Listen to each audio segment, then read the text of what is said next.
Você pode parecer pobre, mas você não precisa viver como um pobre. Então, um exemplo, às vezes tem Você é um muquirana. Isso. Aquela série Muquiranas. O cara tomava banho junto com a esposa, porque a esposa lavava o cabelo, já caiu o sabão nele e ele já aproveitava esse sabão. Porque assim, uma coisa é você economizar, guardar bem o seu dinheiro. Tirando o suco da otimização. Isso. Outra coisa é você falar assim, não, cara, eu não vou gastar em nada. E o cara, tipo, tem um colharfo, que ele toma sopa e come macarronada ao mesmo tempo, porque ele não quer comprar um talher, sabe? Porque ele falou assim, não, imagina gastar dinheiro com isso. Porque você tem que tomar cuidado pra não ser um muquirana, aquele chato, porque assim... Eu acho que tem coisas... Vocês já foram essas pessoas em algum momento de... Não, nunca vão fechar. Eu sou mais essa pessoa. Sempre fui um pobre soberbo. Eu acho que assim, eu entendo que a pobreza é um negócio triste e tal, mas eu não gosto da pobrice, que é o cara que é... Aquele cara que tá todo mundo no restaurante, tem 10 pessoas, aí o cara fala assim, peraí, gente...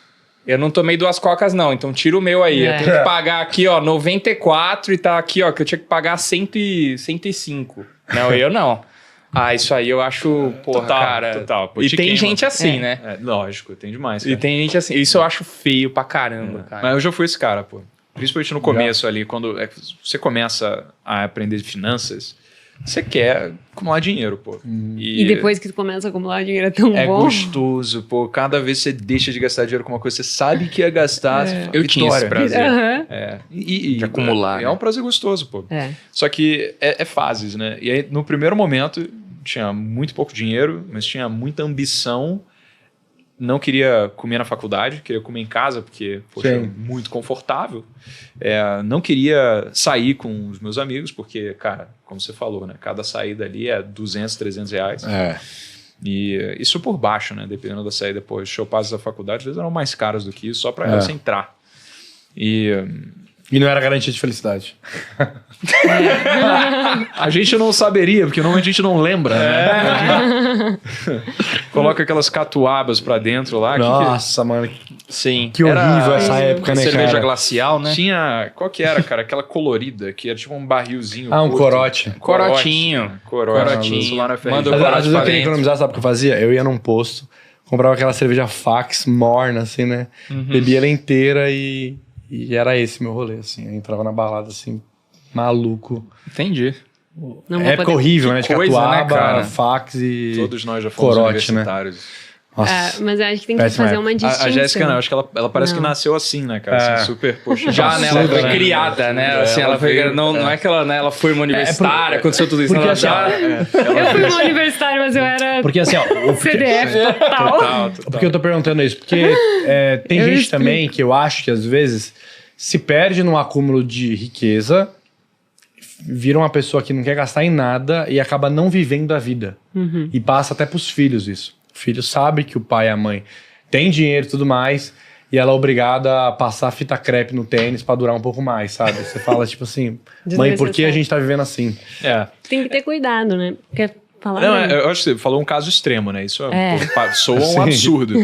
Mas eu acho que cara, aquela coisa de justificar também, porque é muito difícil você saber a linha tênue entre você dizer, poxa, não estou vivendo a vida, e você gastar todo o dinheiro sob a desculpa de que você tá vivendo a vida. Tá ligado? Deixa eu ver vocês, assim, como é que vocês conseguiriam discernir essa situação, cara? O que faz vocês verem, poxa, isso aqui faz total sentido pra eu aproveitar, porque eu mereço. E isso daqui, poxa, eu jamais cruzaria essa linha. Tipo, né, deixar minha filha consertar o sapato com os paradrapos. Em casa, eu virei uma pessoa que eu gosto de ter uma casa bonita. Então, tipo assim, na minha casa, se me incomoda, tá na hora de trocar. Mas não é tipo inconsequente. O que te incomoda? Por exemplo, esses dias eu fui pegar um prato, tipo assim, cara, o prato tava com a porcelana toda lascada. Eu fui olhar, tipo assim, pô, já não é mais 6, aí tem 5 e 2 tá lascado. Eu falei assim, cara, não preciso comer em prato lascado, né? Aí já pego aquilo lá, já deixo separado pra doar pra alguém e compro um jogo novo, que tipo assim, cara, que eu vou ficar feliz comendo. Era tipo, há muito tempo atrás eu tinha talher, sabe aqueles cabo vermelho derretido? Sei demais. Cabo leve. Eu falei assim, pô, não quero parecer que eu tô comendo em casa num bandejão. Não quero ter essa sensação na minha casa. Pô, deixa eu procurar um faqueiro bom.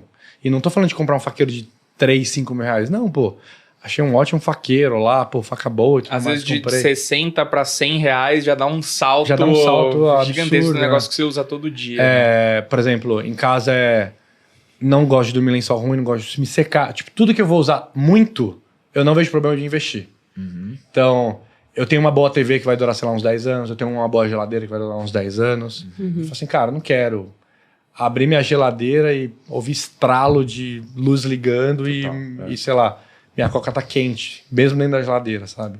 Essas pequenas coisinhas eu vejo assim e falo assim, não, cara, eu não quero ficar incomodado. Cueca, tipo, cueca e meia. Tipo, cara, não ter boas cuecas e meias é uma coisa que me incomoda. Então, eu sempre tenho boas cuecas e meias. Que são coisas pequenas. Nem tô falando de ter móveis assinados. Tipo, nada disso me atrai, nada disso me chama. Mas poucas coisas que eu uso todo dia tem que estar bom pra não ter aquela irritação que você não sabe. Porque às vezes você chega em casa, você tá irritado, mas é porque, mano, a parede da sua sala é manchada. E você nem sabe por que você tá irritado, mas só o fato de você olhar aquilo, sei lá, já vem um monte de sentimento ruim. Então eu não tenho essas coisas em casa. E teve algum momento da tua vida em que você passou a ficar assim, porque falou, puxa, ufa, agora eu tenho condições para poder sustentar isso? Quando virou Grupo Primo, comecei a ganhar um salário ao ponto que eu consegui me dar alguns luxos. Então, tipo, até ganhar 6, 8 mil reais, eu vivia com o que dava e passava um pouquinho de aperto porque eu queria juntar dinheiro. Depois que passou um pouco mais o salário, eu sempre falei assim, não, pô, não dá mais. Vou ficar comendo em prato lascado, né? Mas acho que faz parte você ir ajustando, cara. Que eu acho que você vai ganhando dinheiro, aí você, de repente, começa a virar o pobre soberbo, assim. Tipo assim, não, eu vou no shopping, eu não como mais em prazo de alimentação. Não quero mais a bagunça, não quero bandeja, só como em restaurante. Não, é cagada, né? Aí depois você ajusta e você fala assim, não, cara, não tem nada de errado em comer em prazo de alimentação. Pum, aí você volta de novo, você fala assim. Então, acho que em vários momentos você vai... Às vezes você dá um salto, aí você fala assim, não, cara, isso é bobeira, aí você volta de novo. Um exemplo. Acho que você vai ajustando os parafusos, pelo menos comigo é muito assim. Um exemplo, minha filha, ela não tem nenhum brinquedo caro. Porque é uma criança de 1 ano e meio que destrói tudo, não sabe a diferença de nada. Então, e que não vai durar mesmo. Não vai durar. Então, o gasto que a gente tem a Bianca, uma vez por mês, vai na papelaria, imprime um monte de desenho em papel A3, ela deve gastar 30 reais em um monte de desenho. E minha mãe dá umas bonecas que não deve custar 70 reais. Umas bonecas de plástico duro, ela andando assim com as bonequinhas. E eu tenho umas 3, 4 pelúcias lá que eu comprei. Mas, tipo assim, acho que nada que eu comprei pra ela foi mais de 100 reais, assim. Caramba. Não, mas é porque pra ela durante a maior parte da história da humanidade nem existia essas coisas e tá todo mundo aí, né? Ela não se importa. Não precisa... Porque eu vejo, às vezes, os pais assim, não, eu tenho que comprar a boneca, não sei lá. Assim, cara... É pro pai, não é pra filha, Mas né? não tem que comprar. Às vezes o pai ele não quer sentir como se os outros pensassem que ele não tá dando o melhor pro filho, né? E aí acaba vendo aquela coisa de ouvir a opinião dos outros. Ele tem medo de parecer pobre, né? Ou medo de parecer assim, mas tem muito disso, mas, por exemplo... Minha filha com essa boneca aí, nada a ver. Deixa de ser miserável. Minha filha, eu compro um brinquedo que faz barulho de 30 reais e ela olha aquilo como se fosse o melhor brinquedo do mundo. Eu dar aquilo pra ela e dar a boneca Reborn de 1.000 reais, vai ser o mesmo sentimento pra ela. Bicho, tá muito não tem parâmetro. Essa boneca Reborn aí, mano. Isso é caro pra cacete. Eu nem sei que boneca é. É aquela que é tipo ultra realista. É super caro esses bonecos. Vem com o cabelo, chora. Entendi. Às vezes você leva um susto na rua, você vê alguém segurando ela de forma esquisita e fala, meu Deus, como é que estão segurando uma criança desse jeito? Ela vai chamar de neném do mesmo jeito e vai arrastar pra cima do mesmo jeito. Mas a pessoa, pra se cuidar, essa questão de ser moquirana demais, tem que ver qual é a sensação que ela tá tendo. Tem 2 extremos de consumo, né? Tem a oniomania, que é aquela coisa de consumir muito, e tem a crometofobia, que é eu sinto dor de gastar. Os 2 extremos são ruins. Do ponto de vista psicológico, a pessoa sofre igual. A pessoa que... Nossa, eu tenho que comprar isso. Meu Deus, não consigo... Ela sofre igual a pessoa que gasta muito. Então tem que ter esse limiar, né? Será que eu tô sofrendo por gastar? Bom, então aqui eu estou extrapolando e eu vou ter que ver, porque isso tem um fundo emocional. Provavelmente essa pessoa passou por algumas dificuldades muito grandes na infância, algumas, às vezes passou fome, às vezes passou... E ela tem muito medo de passar aquela mesma necessidade, e ela se protege, ou ela viu o pai falir, e ela não quer repetir o mesmo processo do pai. Tem algum fundo. A pessoa que chega nesse extremo tem algum fundo, e é tão ruim quanto a pessoa que gasta muito. A gente chama isso de pais helicóptero. que eles sobrevoam a vida dos filhos tomando todo tipo de responsabilidade para si, ao invés de deixá-los virarem pessoas independentes. Então, ai, pai, compra para mim esse negocinho aqui. O pai, poxa, quando eu era criança, meus pais não podiam dar aquilo que eu gostava. Então, é claro, meu filho, eu nunca vou deixar você passar por isso. Aí vai lá e compra. Ah, papai, me dá mais dinheirinho aqui para ir para festa com os amigos. E, ao invés de desenvolver uma mentalidade de, poxa, controle, ter uma mesada, às vezes tem um pouquinho a mais, dependendo do quanto mais você ajuda no trabalho dentro da casa. É só o pedir e pronto, isso já faz, pai, claro, poxa. E aí, nunca desenvolve a mentalidade de gerir recursos, de abrir mão de algo agora para ter mais ali na frente, sabe? Ah, poxa, filho, papai não pode gastar agora. Trazer consciência, mas, né? Semana que vem, a gente marcou de ir pro parque. Poxa, e você sabe que lá a gente compra várias coisas. Se você quiser, a gente pode deixar de ir pro parque e eu compro isso agora. E aí, como criança que normalmente não tem visão de longo prazo, vai falar, eu quero, porque eu quero agora. Óbvio. E aí, quando chega na semana que vem, ué, papai, a gente não ia no parque? Você lembra aquele combinado que a gente fez? Então, a gente tem que aprender, né? Quando a gente quer gastar alguma coisa agora, a gente deixa de viver coisas legais também. Então, isso daqui acaba fazendo o quê? Independência. Traz uma noção para os filhos, pessoas que estão sendo formadas desde cedo, justamente para conseguirem assumir responsabilidade de não quero gastar tudo agora, não posso. Isso é muito importante a ponto de estudos mostrarem que pais que dão absolutamente tudo para os filhos, tudo, exatamente isso, o filho tem maior risco de ir para as drogas, para o álcool, ele tem menor chance de ter uma boa renda e ele vai criar uma dependência tanto emocional quanto financeira que é longínqua. Cara, o que eu não entendo é filho real. de rico que não quer fazer nada da vida. É real. Eu falo, velho, olha o privilégio que verdade. cara, você ter tudo, você ter comida, você ter teto, você tem cama, você pode viajar, fazer intercâmbio, você consegue fazer um monte de experiência da hora e você não quer fazer nada com a vida, mano. Ai, não, eu estou, poxa, me descobrindo. Período sabático. Pô, beleza, mas assim, caraca, olha quantas pessoas estariam deitadas, ajoelhadas no chão duro, rezando para Deus para ter a possibilidade de ter isso agora e estariam super dispostas a pular numa oportunidade quando existisse, entendeu? E não, as pessoas acham que, poxa, o papai sempre vai estar lá e tudo, então, não, mas eu vou ter uma herança e não precisa fazer nada.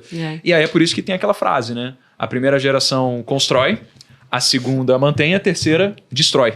Porque se a mentalidade não é passada para frente, cara, olha a distância que é de uma primeira geração que construiu para uma terceira geração que não já viveu esforço. naquele contexto. Não tem esforço. Mas é lógico que isso não quer dizer que vai ser para todo mundo, né? Sim, Mas às vezes essa questão do consumo, assim, ela não pode acabar impulsionando a pessoa para frente. O desejo dela de ter a Audi TT, o desejo dela de ter o Rolex, de morar no condomínio fechado. Isso não pode, de certa forma, empurrá-la pra frente para que ela consiga chegar nisso? E é a mesma coisa, porque imagina assim, cara, você tá falando com o teu pai. Papai, eu quero um videogame, eu quero um PS5. E aí o pai fala pra você... Pro, né, pai? O Pro. O PS5 já tá... Já que já vai ser... Eu nem sabia que tinha o Pro já, pô. De PS5, tem que jogar mais. Mas, vamos lá. Eu quero o PS5. O pai vai falar... filho, papai não pode te dar agora. E aí, pode ser que o filho pense assim, poxa, que droga, simplesmente não pode, meu pai não pode dar agora, e pronto, ficou por isso. Mas, cara, imagina que oportunidade incrível seria o pai ensinar para o filho o seguinte, olha, papai não pode te dar, mas tem coisas que você pode fazer para conseguir aumentar a velocidade com que você vai ter isso. Uma afirmação, ela fecha uma porta. Meu pai não pode me dar, pronto, acabou, não tem nada que eu possa fazer. Um dia ele vai poder, eu tenho que esperar, né? E as coisas só vão acontecer. Uma pergunta abre uma porta. Meu pai não pode me dar, então o que eu poderia fazer? Às vezes, um PS5 não é exatamente o que dentro da minha condição, fazendo qualquer coisa nesse momento eu poderia. Mas sei lá, às vezes um PS3, às vezes até um PS4, ou então vai que um PS5, eu dou um pouco mais de tempo aqui, mas eu começo a poder, fazer doces em casa, peço ajuda aqui dos meus pais, dos meus avós, eu consigo levar nas escolas, eu tenho umas cartas de figurinha que são raras, que poxa, eu poderia vender. E aí você começa a pensar, dentro dos recursos que você tem, será que tem alguma coisa aqui que eu poderia botar no Mercado Livre? Será que tem alguma coisa que eu consigo botar no Enjoei, no LX? E com isso, você vai despertando uma mentalidade de otimização de recursos. Sim. Caraca, dentre o que eu tenho agora, o que é que eu poderia fazer para ganhar dinheiro? E isso começa a mudar totalmente a forma que a gente vê o mundo. A gente reclama menos. Sim. Porque a pessoa que não tem o que quer, ela faz o quê? reclama. É quase que a desculpa natural para ela justificar a sua insatisfação com a vida. Agora, se ela já aprendeu que ela precisa se questionar o que fazer para ter o que quer, ela começa a ver oportunidade ao invés de reclamar. Ela vê alguma coisa que não está acontecendo e fala, poxa, não tenho isso agora, está aqui uma oportunidade de eu me desenvolver, de eu buscar fazer algo novo, eu sei que tem gente que faz, por que não eu? O problema não é no desejo, o problema é na antecipação de um prazer que eu ainda não posso pagar. Esse é o problema. Quando eu tenho desejo, eu tenho a motivação de ir buscar aquilo. Coloca um ratinho dentro de um labirinto e ensina para ele que do outro lado tem queijo. Ele vai rapidinho, ele acha o queijo. Agora coloca um outro ratinho dentro de um labirinto e não mostra para ele que tem um queijo do outro lado. Ele fica se batendo, ele olha para o lado, ele olha para o outro, né? Ele vai ficar muito desfocado. Então o problema não é no o desejo. Porque quando a gente tem uma motivação, isso desperta desejo. Sim. Isso não é o problema. O problema é que eu querer antecipar esse desejo antes de eu ter plena condição de pagar para ter este desejo.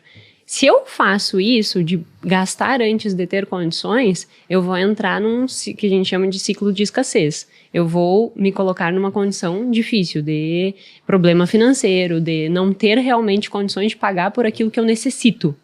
Quando eu não tenho dinheiro para pagar aquilo que eu necessito, começa a corromper a capacidade cognitiva,